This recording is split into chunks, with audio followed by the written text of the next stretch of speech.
Here's a wild fact. Every year, the world grows over 350 million metric tons of soybeans.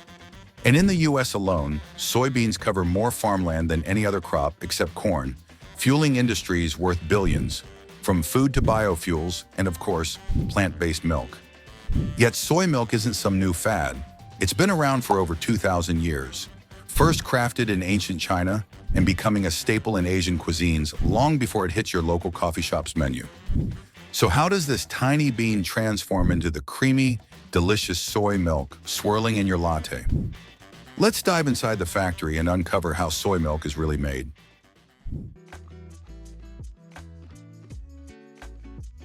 It all begins in vast fields stretching under open skies, where millions of tiny soybeans grow on vibrant green plants about 2 to 3 feet tall. Soybeans are warm season crops that love sunshine and thrive in well-drained, fertile soil. They're planted in spring, once the danger of frost has passed, and take about 3 to 5 months to mature, depending on the climate and variety. As the plants grow, they develop fuzzy pods filled with small round beans. These pods start out bright green, then slowly turn yellow and dry out as summer fades to fall. That's the signal that harvest time is near. Modern soybean farming uses technology like GPS-guided tractors, soil sensors, and even drones to monitor crop health, water levels, and nutrient needs.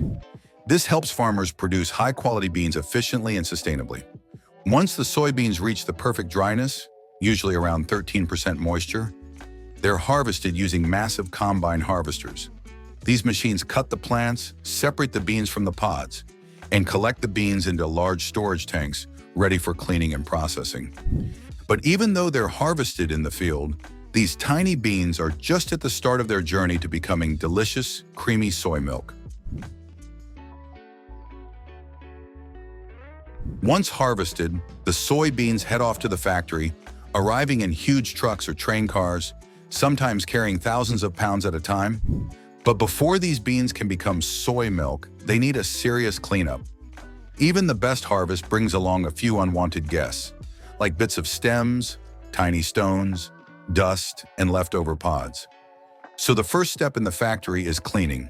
The soybeans travel along conveyor belts into a series of high-tech machines designed to shake, blow, and sift out impurities. First, powerful air jets blow away lighter debris like dust and leaves. Next, vibrating screens separate out larger objects and anything that's not the right size. Then magnetic separators come into play. These machines pull out any stray metal pieces that might have ended up in the load from farm equipment or transport. After cleaning, the soybeans are carefully sorted by size and quality. Uniformity is key because beans of different sizes can soak and cook unevenly later in the process. Only the best, plump, golden beans make the cut. Damaged or discolored ones are removed to ensure the final soy milk has a clean, pleasant taste and smooth texture. Now that the soybeans are clean, sorted, and ready, it's time to bring them back to life with water. The beans are poured into massive stainless steel soaking tanks where they're submerged in cool, filtered water for several hours, typically between 6 to 12, depending on the factory's process and the desired texture. During soaking, something fascinating happens. The dry, rock-hard beans begin to swell as they absorb water, doubling in size and softening dramatically. This not only makes them easier to grind later, but it also reactivates the enzymes and releases naturally stored nutrients. At the same time, soaking helps loosen any remaining hulls or surface impurities, and it reduces compounds known as anti-nutrients, substances that can interfere with digestion and mineral absorption. By the end of the soaking process, the once dry soybeans are now soft, plump, and bursting with potential. They've gone from storage-stable seeds to fresh, hydrated ingredients, ready for the real transformation to begin. Now comes one of the most important parts of turning soybeans into soy milk: grinding. Once fully soaked and softened, the soybeans are drained and rinsed, then fed into powerful industrial grinders. These machines are equipped with fast-spinning blades or stone wheels that crush the beans into a fine, creamy paste. But it's not just the soybeans in there. Fresh water is added during grinding to help create a smooth, liquid mixture called soy slurry. Inside the grinder, the spinning blades tear open the bean's cell walls, releasing proteins, oils, and natural starches. This is what gives soy milk its body and creamy mouthfeel later on. The slurry that comes out looks a bit like a thick milkshake and has a pale white color. It's full of all the good stuff. Factories carefully control the grind size and speed because grinding too coarsely leaves gritty bits in the milk, while overgrinding can make it overly thick or pasty.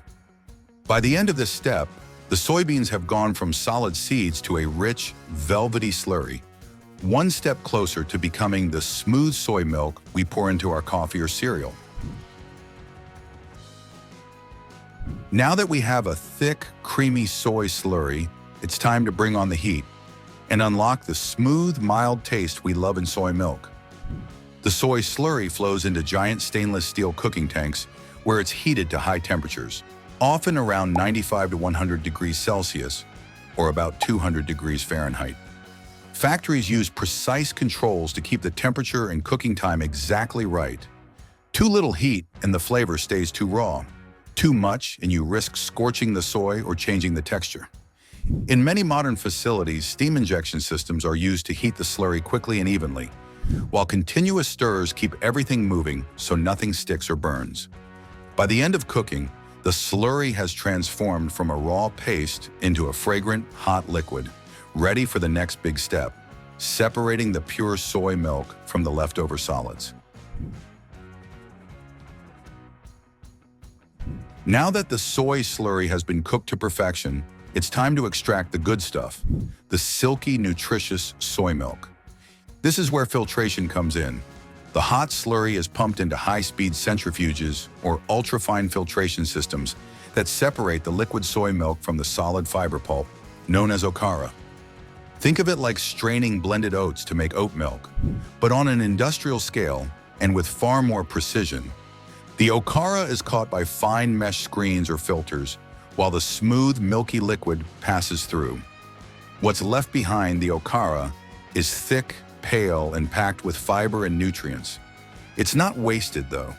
Many factories recycle it into livestock feed, compost, or even repurpose it into plant-based protein products and baking ingredients.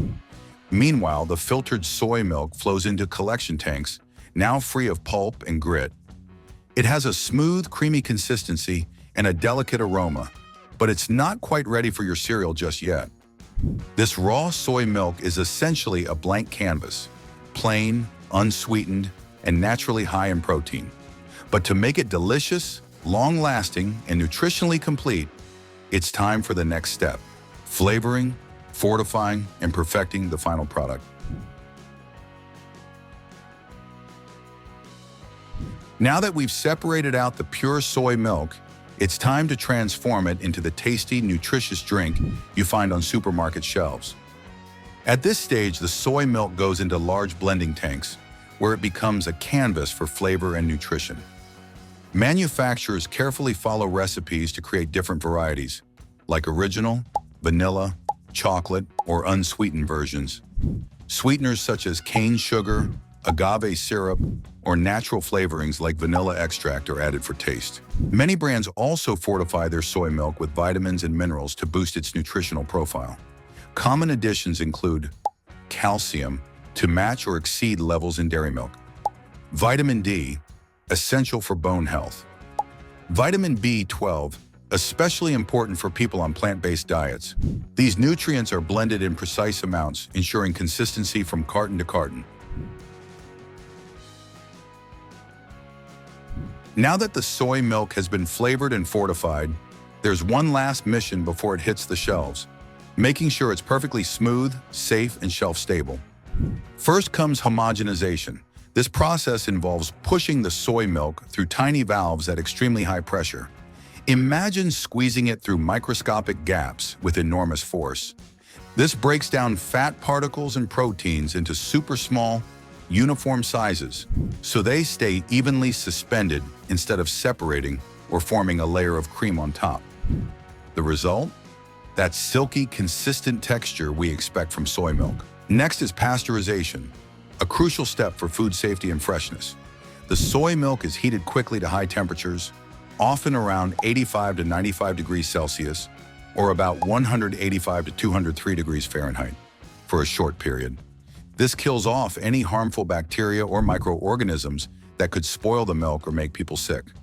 Some factories use ultra-high temperature UHT pasteurization, which allows soy milk to be stored unopened for months without refrigeration. After pasteurization, the soy milk is rapidly cooled to keep it fresh and maintain its flavor. Finally, it's time for packaging. Machines fill bottles, cartons, or Tetra Paks, sealing them tight to keep out air and contaminants. Labels are printed and applied, showing nutrition facts, flavor, and best before dates. Then it's off to warehouses, grocery stores, cafes, and eventually into your fridge at home. And just like that, humble soybeans have transformed into the creamy, delicious soy milk we love. So there you have it, the incredible journey of soy milk, from tiny seeds growing under the sun to the smooth, creamy drink in your fridge. It's a process that blends ancient tradition with modern science, all working together to create a delicious and sustainable plant-based alternative.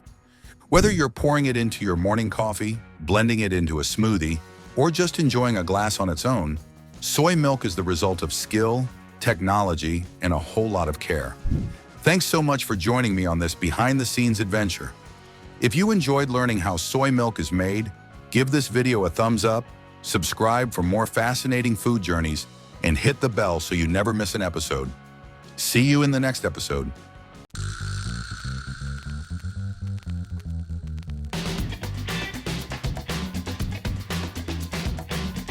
Did you know that Ukraine used to be the world's largest producer of sunflower oil? In fact, its vast golden fields supplied nearly half of the global market. But with war disrupting the region, global supply chains have taken a major hit. So, who's stepping up to fill the gap? With Ukraine struggling to sustain its sunflower oil output, other players have rushed in. Russia, led by giants like Rusagro, is now the top global producer, even finding new routes from Baltic terminals to markets in India and Southeast Asia. Meanwhile, Argentina, the EU, and even Serbia's Dijama are scaling up production to meet growing demand. So the world adjusts, but how exactly is sunflower oil made? Let's start back at the source, the fields. Sunflowers are planted in early spring, thriving under long, warm days. As they grow, their golden heads follow the arc of the sun, a phenomenon called heliotropism. By late summer, their petals wither and the heavy heads droop, signaling it's time for harvest. Specialized machines called combine harvesters sweep through the fields, cutting the plants and collecting thousands of seeds per minute. These seeds, small, dark, and packed with oil, are loaded into trucks and sent to the factory. The journey from sunshine to sunflower oil has just begun. But before we step into the factory, I'd like to ask you a question. Are you cooking with sunflower oil? Let me know in the comments. I'm curious to know. And now let's continue with the factory process. At the factory, the seeds arrive dusty and mixed with stems, leaves, and soil. They first pass through vibrating screens to remove large debris, then into air classifiers, where a blast of air lifts away lighter particles like husks and dust. Next, gravity separators sort seeds by weight, removing damaged or empty ones. Finally, magnetic separators catch any stray metal fragments. The clean seeds are dried to the perfect moisture level and stored in silos, fresh, uniform, and ready for processing. From here on out, it's all about unlocking the oil inside. Before oil can be extracted, the sunflower seeds must be dehulled, their tough outer shells removed. Inside high-speed dehulling machines, the seeds are cracked open using impact and friction. The broken shells are then separated from the kernels using airflow and sieves. The result? Clean, oil-rich kernels, the part we actually want, ready for crushing. The discarded hulls are often reused for fuel, feed, or even industrial materials. Nothing goes to waste. The dehulled kernels are ground into a coarse paste called seed meal, thick, gritty, and rich with trapped oil. This paste is gently heated to about 60 to 70 degrees Celsius in conditioning tanks. The warmth softens the meal, loosens the oil, and deactivates enzymes that could spoil the final product. Now warm and pliable, the seed meal is ready for the next big step, extraction. At the heart of any oil mill lies one of the most powerful machines on the floor, the screw press, also known as the expeller. The preconditioned seed paste is fed into the press through a hopper at the top. Inside, a giant rotating screw, housed within a tightly fitted metal barrel, begins its work. As the screw turns, it pushes the seed paste forward along its spiral groove, applying increasing pressure with each inch. The space between the screw and the barrel becomes narrower, and the pressure builds, slowly crushing the paste, cell by cell. Under this intense compression, the oil begins to seep out. Small perforations in the barrel allow the liquid to escape, while the solid residue, now called oil cake or press cake, continues to move forward and is eventually expelled out the end. The first trickles of oil are thick, dark, and warm. This is known as crude sunflower oil, unfiltered, unrefined, and full of tiny seed particles. It may not look like much yet, but it's packed with potential. Meanwhile, the leftover press cake still holds a small amount of oil. Some factories stop here, using the press cake as high-protein animal feed, but others go a step further, sending the cake through a solvent extraction unit, where a chemical like hexane is used to draw out the remaining oil. This method allows for nearly complete oil recovery, especially in large-scale operations. Whether the oil comes from pressing or solvent extraction, it's then sent through a settling tank, where gravity allows heavy solids to sink and light particles to float, helping to begin the initial purification process. The crude sunflower oil flows from the press into a holding tank, where gravity does some of the initial work. Over several hours, heavier particles sink to the bottom, while lighter ones float. This natural separation gives the first layer of purification. But gravity alone isn't enough. The oil still contains fine sediments, gums, and microscopic solids, all of which must be removed before refining. That's where mechanical filtration comes in. The oil is pumped through a series of filter presses, powerful machines that use layers of tightly woven cloth or paper filter sheets to trap solid impurities. As the oil moves through, particles larger than a few microns are caught in the mesh, while the purified oil flows through.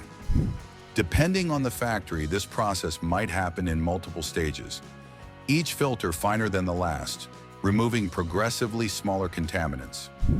These filters are often arranged in a closed loop, so there's no contact with air, helping preserve freshness and prevent oxidation.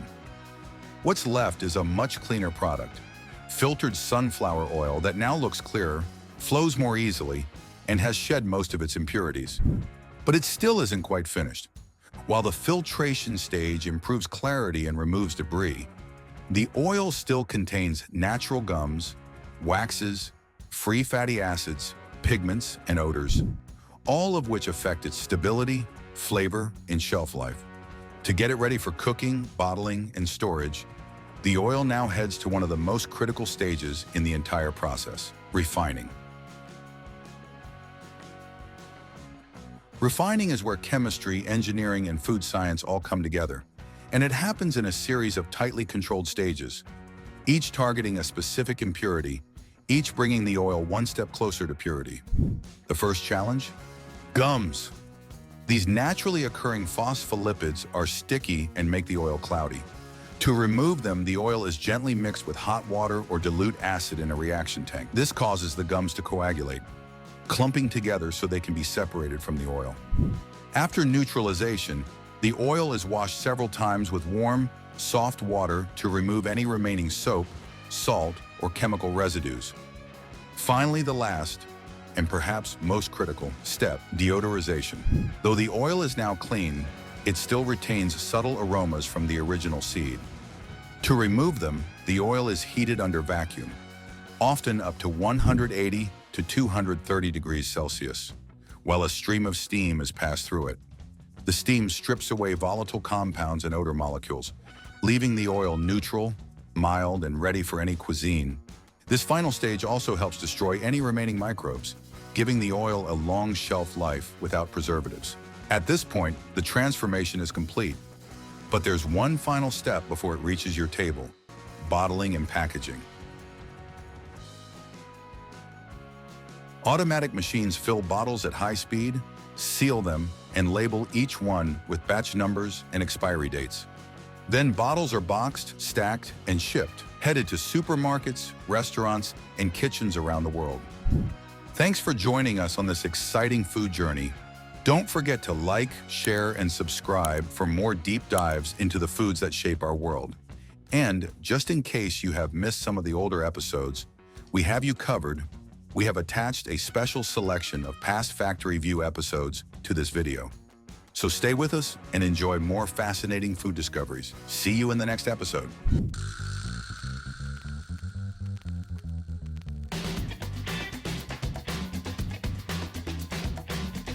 Did you know that some bottles of sherry vinegar are older than your car and even your college degree? That's right. This rich, tangy elixir is aged for up to 30 years, just like fine wine. But wait, this isn't your average vinegar. Sherry vinegar comes with centuries of Spanish tradition, a secret aging process, and flavors that'll blow your taste buds away. Today we're going inside a Spanish vinegar factory to discover how sherry vinegar is made, from grape to barrel to bottle. Spoiler alert, there's fire, fermentation, and a whole lot of oak barrels involved. Long before sherry vinegar was bottled and sold in gourmet stores, it started, as many great things do, by accident. In the cellars of southern Spain, sherry winemakers would occasionally discover barrels that had left too long, exposed to a little too much air. The wine would begin to sour. What could have been a disaster became a discovery. They tasted it. It was sharp, but also complex. A little wild, a little woody. The vinegar that emerged was unlike anything else, richer, deeper, and full of the same character that made their wines famous. Over time, what was once a mistake became a deliberate craft. Vinegar makers in the Jerez region began selecting wines on purpose, using the same grapes, the same barrels, and even the same Solera aging system as sherry winemakers. In 1994, the European Union granted it protected designation of origin status. Now only vinegar made in the Jerez Triangle, using traditional methods, can legally be called vinagre de Jerez. So while it started in the shadows of wine cellars, sherry vinegar has grown into a proud tradition in its own right. A perfect balance of acid and art, chance and choice, aged not just in barrels, but in history.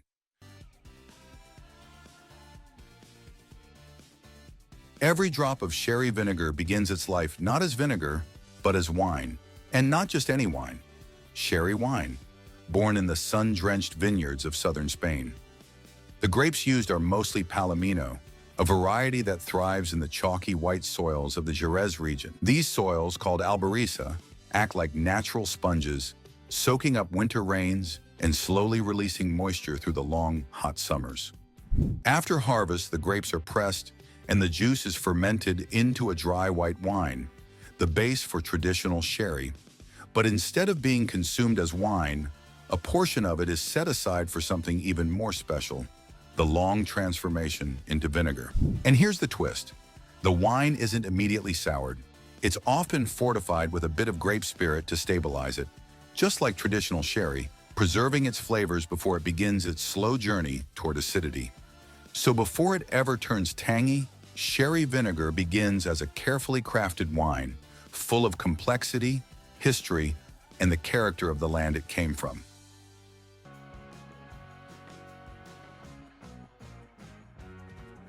Now that we have our sherry wine, it's time for transformation, from wine to vinegar, through the natural process of acidification. This is where alcohol meets oxygen, and nature takes the wheel. Special bacteria, called acetobacter, go to work, feeding on the alcohol and converting it into acetic acid, the molecule responsible for vinegar's signature sharpness. But this isn't just letting wine sit out in the sun and hoping for the best. In a modern factory, conditions are carefully controlled. Temperature, airflow, and exposure time are all monitored to ensure a clean, consistent fermentation. Some producers use stainless steel tanks equipped with aeration systems to speed up the process. Others take a slower, more traditional route, allowing the vinegar to develop at its own pace in wooden vats.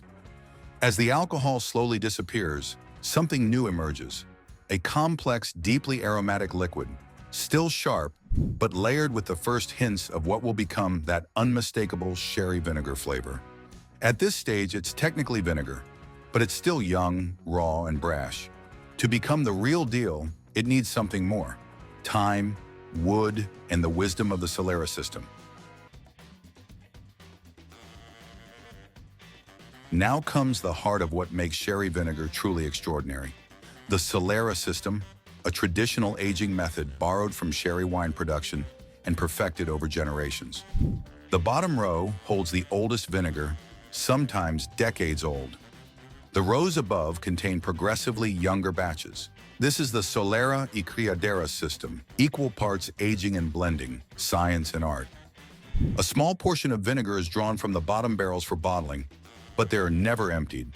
Instead, they're topped up with vinegar from the row above, just a little. Then that row is refilled with vinegar from the next youngest row, and so on. This creates a living, evolving system where the old vinegar teaches the young, and every drop contains a trace of the generations before it. But aging here is about more than just time. The barrels, usually made of American oak, impart rich, woody notes, letting the vinegar breathe and oxidize slowly. Over years, the vinegar darkens, thickens, and develops intense layers of flavor. Nutty, fruity, even a little smoky. Some vinegars are aged for 6 months, others for 10, 20, even 30 years. The longer it rests, the more concentrated and complex it becomes, until what began as simple wine becomes a culinary treasure.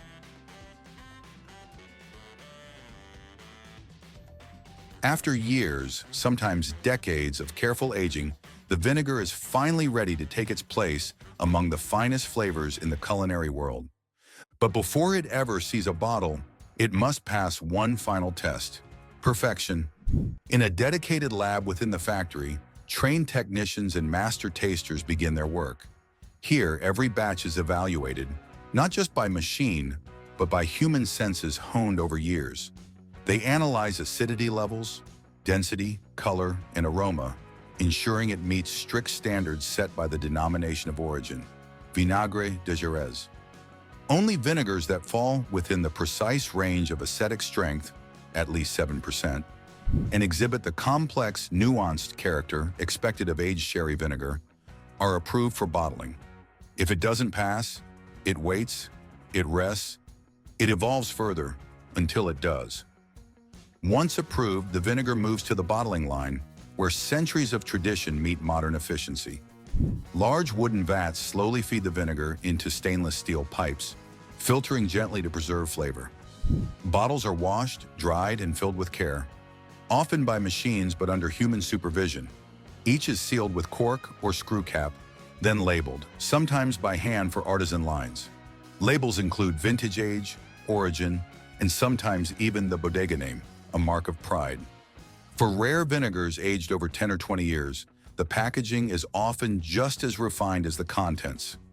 The vinegar, once humble wine, transformed by time, oak, and expertise, is ready to travel. From a small town in southern Spain, it now heads to gourmet kitchens, fine dining tables, and curious home cooks around the world. While all sherry vinegars share a common origin, some varieties take the craft to an entirely different level: rare, aged, and revered. Among the finest is Vinagre de Jerez Reserva, aged for at least 2 years, and Gran Reserva, which rests in oak for over 10 years. These aren't your everyday pantry staples. They're complex, velvety, with flavors that linger long after the last drop. Bottling limited editions aged for 20, 30, even 50 years. These are often drawn from the oldest barrels in a Solera, some dating back to generations past. And the price? A single bottle of high-end sherry vinegar, Gran Reserva, can fetch hundreds of dollars, especially if it's artisan-made, aged in rare barrels, or tied to a legendary sherry house. With notes of dried fruit, toasted almond, vanilla, and spice, these vinegars are treated like fine perfume, Used drop by Precious Drop. For chefs and collectors alike, they're not just condiments, they're liquid heirlooms. And there you have it, the incredible journey of sherry vinegar, from sun-soaked vineyards and sherry wine barrels to aging cellars filled with time and tradition. It's a process that blends science, history, and flavor into something far more than just vinegar. It's a legacy in a bottle, crafted with patience, perfected through generations, and poured with purpose. So the next time you splash a little on a salad, glaze a piece of meat, or stir it into a sauce, know this: you're tasting centuries of craftsmanship and the soul of southern Spain. If you enjoyed this behind-the-scenes look into the world of sherry vinegar, give this video a thumbs up, drop a comment below about your favorite way to use it, and subscribe for more deep dives into the foods we love but rarely think about. And just in case you have missed some of the older episodes, we have you covered. We have attached a special selection of past Factory View episodes to this video. So stay with us and enjoy more fascinating food discoveries. See you in the next episode.